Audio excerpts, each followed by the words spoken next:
السلام علیکم. زه عدنان خان د خرکنۍ فضل پلانټیشن نه د هغې یو سیلمین یم.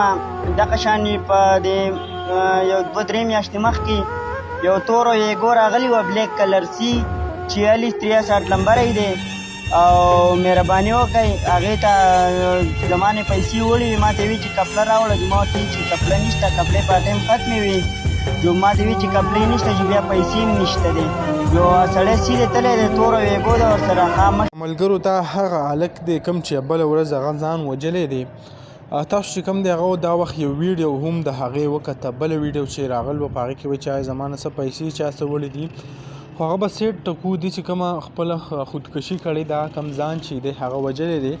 په سوشل میډیا دا وخت ډېر زیات په ټرینډینګ کې دی او خلک وایي چې دا څه وجه داسې شوې ده چې هغه ځان وجلی دی. نو که تاسو د هغې کومه د هغه ځان چې وژني هغه ویډیو وګورئ نو په هغې کې هغه بھرپور وینا کړې ده، یعنی کومه معامله چې ده نو هغه د عشق ده، د محبت ده او هغه دونه حد ته رسېدلی چې اخر کار هغه ځان مړ کړو.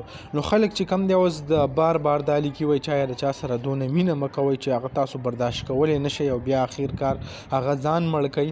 هغه به سایډ ټکو، خو دا وخت تاسو ته د هغې کم نورې ویډیو هم ښکاري د ټیک ټاک د لارې. او دا هلک چې کم دی ډېر زیات مشهور هم و په ټیک ټاک باندې، تقریبا 50,000 نه بل بره د هغه کم فالوور چې دي هغه هم و.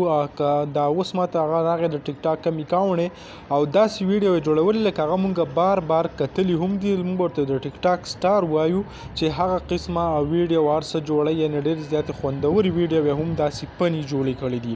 بس الله تعالی دې ورته ایمان نصیب کړي، ځکه چې کم خودکشي صحیح کړی دي. نو که تاسو وګورئ د خودکشۍ چې کومه سزا ده هغه هم ډېره زیاته سخته ده، ځکه وایي چې بار به دا انسان رفاسي په قیامت کې او هغه به ځان هغه وجني، دقه چلونه به هغه بیا کوي.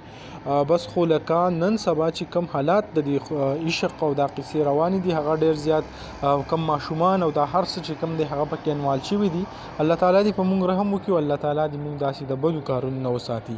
دغه لنډه شان ویډیو تاسو سره شریک کولی، انشاءالله بل ویډیو کې ملایو. الله حافظ.